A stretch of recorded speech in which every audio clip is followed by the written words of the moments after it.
Hello. Good morning. Thanks for coming here today. If you're here for phone, you're at the right place. If you're not, by mistake here, well, the door is locked. You have to wait here and until I finished.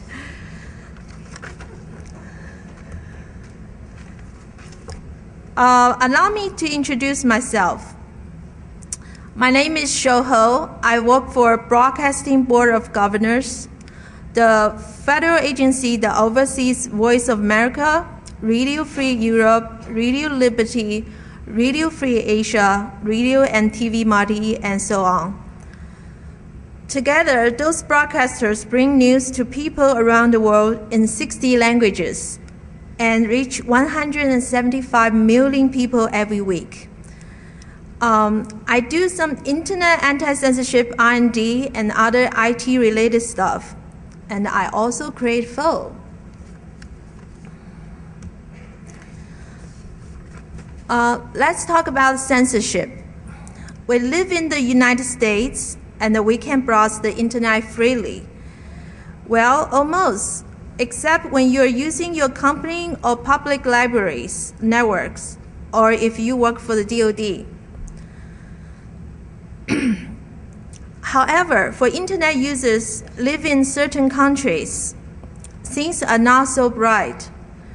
Some governments censor what their internet users can see. For example, you're in China, and you want to browse the Voice of America's website. You'll likely get an error message from your web browser telling you the website doesn't exist or that you cannot connect to the website. This is probably because some governments think Voice of America's website is evil. If you ever laid eyes on the Voice of America's website, the evil force will probably infect you with some terrible disease, cause you to vomit yesterday's Kung Pao chicken, and make your head spin like your grandfather's turntable. But seriously, governments censor the internet for different reasons. Some vow to protect their citizens from porn. Others censor the internet for their own political gains. There are many ways that a country can censor the internet. The most common method is to use some type of firewall to block IP addresses, domain names, protocols, and network packets. Most countries use blacklists to keep track of indecent websites. However, some countries, such as China, have very sophisticated censorship systems that are capable of blocking validating web pages on the fly. In other words, if the system detects the web page contains indecent materials, the system can disconnect the connection between the user and the website on the fly.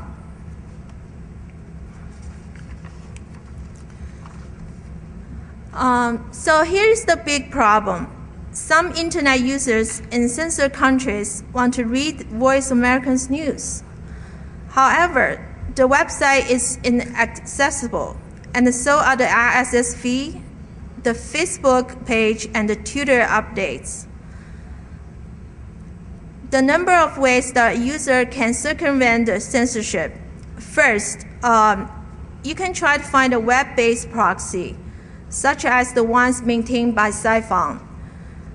However, unless you know where to look or have some social connections, web-based proxy can be hard to find. Second, you can download some circumvention programs, such as FreeGate or Tor. In many ways, these programs are more secure and offer better support for multimedia contents than web-based proxies. Third, you can purchase VPN access. This is the one case that many can buy happiness. If you can afford the price, paid VPN service is probably your best bet for circumventing censorship. VPN supports most network applications, so you can use it to browse web, streaming videos, use FTP to download files, check emails, or do almost everything with it. So now there will be soon a new tool. It's called FO.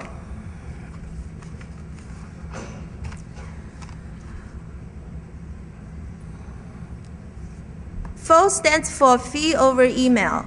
FO was created to serve two purposes.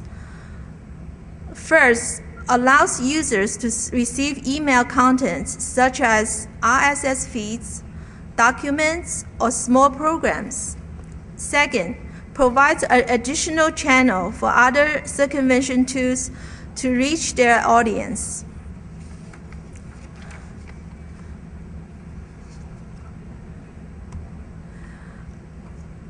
As the name implies, FO is based on email technologies.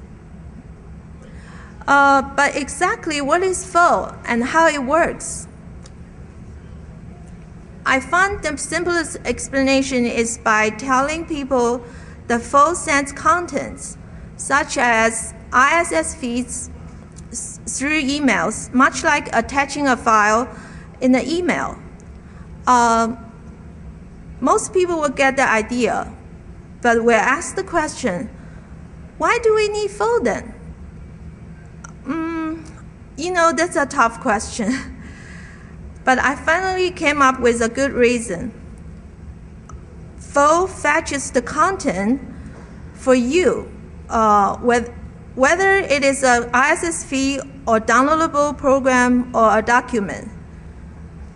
Without FO, you won't be able to get the content you want because the target website is blocked in the country where you live in. To many people, email is just email. There's nothing special about it. However, there's one thing that most people overlooked. It's more difficult to block an email than to block a website. Why?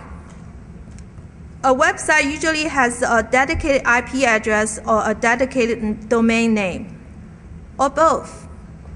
It's quite unusual that a website will change its IP address and the domain name regularly, or else your customers won't be able to find you. An email, on the other hand, can be sent from a different email address and a different mail server.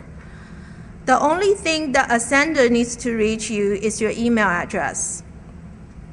In addition, if you are using an email service in a free country, such as Gmail or Hotmail, there's no way that a censor can block the emails that are received, even if the censor knows the sender's email address. So the only way for a censor to block all offending emails is to block all foreign email servers. So unless you live in North Korea, well, Mr. Kim is basically saying that no one needs to have contact with outside world. It is highly unlikely that a country will block all foreign email servers. And this is what FO is betting on, that we'll always be able to obtain an email account from a service provider that is outside of your home country. So FO can use it to fetch contents for you.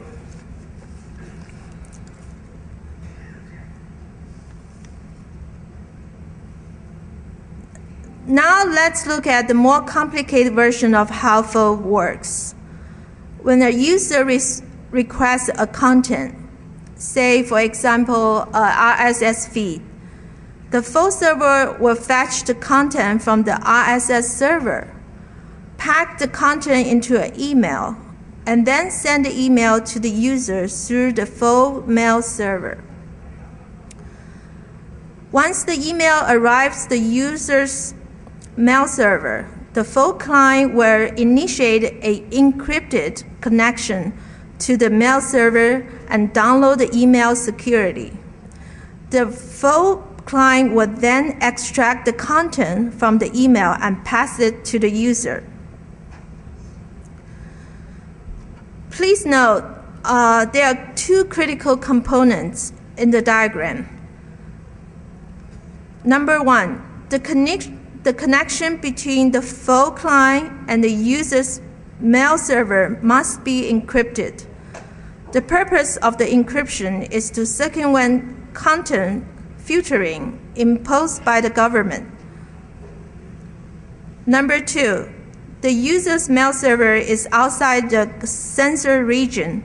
In other words, the user must obtain an email account from a service provider outside her or his home country. The reason is to prevent the censor from forcing the service provider to block faux emails. These two components are the keys which allow faux to effectively deliver contents to users in censored countries.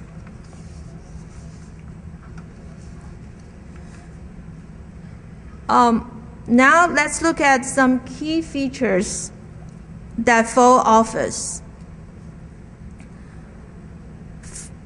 Faux can deliver RSS or other contents to the users.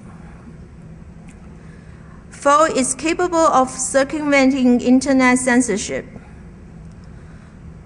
Unlike web-based proxy, faux does not need to keep changing its IP address or domain name in order to circumvent censorship.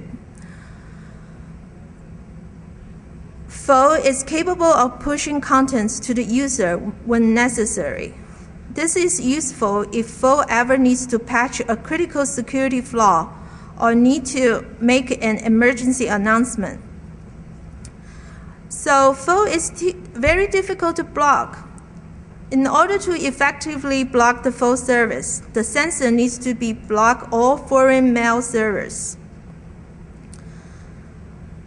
If you are a developer and are interested in writing your faux software, you will be delighted to know that faux is easy to implement because it is based on email technologies.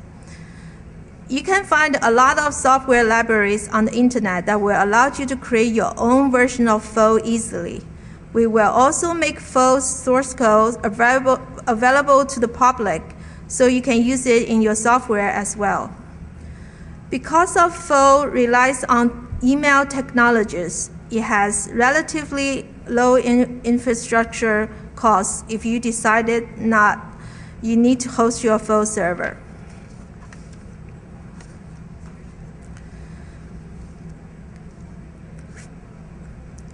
So, faux is not a silver bullet for an internet censorship problems. Here are some limitations. Faux needs the user to set up foreign email accounts. Although it shouldn't be too difficult, it is an extra step that users need to take in order to use faux. Faux is not designed to deliver large-size contents. For example, users cannot use faux to get video files. Faux also is not designed for web browsing or other texts, which the users expect immediate feedbacks. Unlike web-based proxy, users need to download faux client in order to use the faux service. This can become a challenge if the faux project website is blocked in the user's home country. This is not a problem unique to faux. Other circumvention tools also have the same challenge. Unlike Tor, FreeGate, and Siphon, faux is not a proxy solution. It is created to help users to receive small contents such as RSS, small programs, documents, and new proxy addresses.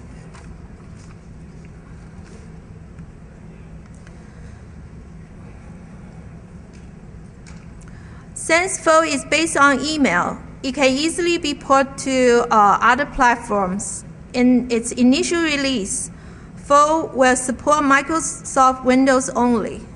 However, We hope to release versions that will support other platforms in the near future. And we are particularly interested in the mobile platforms such as Android and the upcoming Windows Phone 7.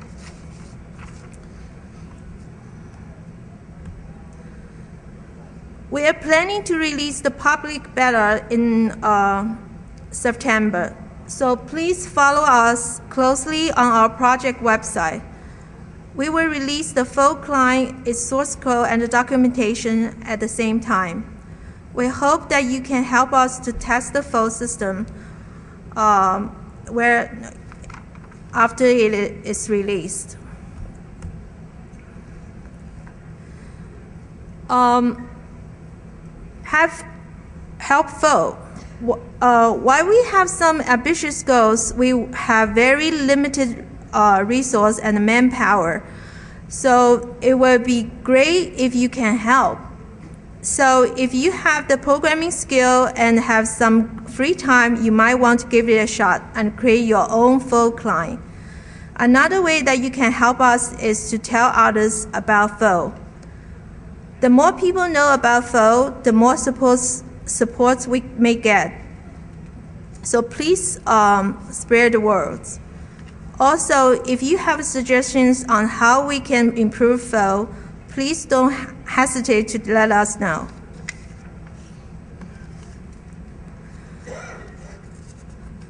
To summarize what I have talked about today, Foe is a tool to complement other circumvention tools.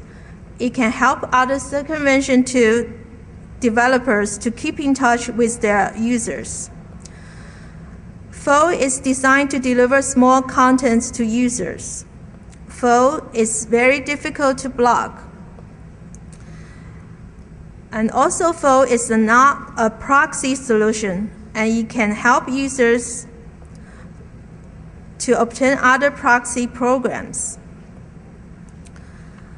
Foe is not designed for web browsing or other activities that requires immediate feedback.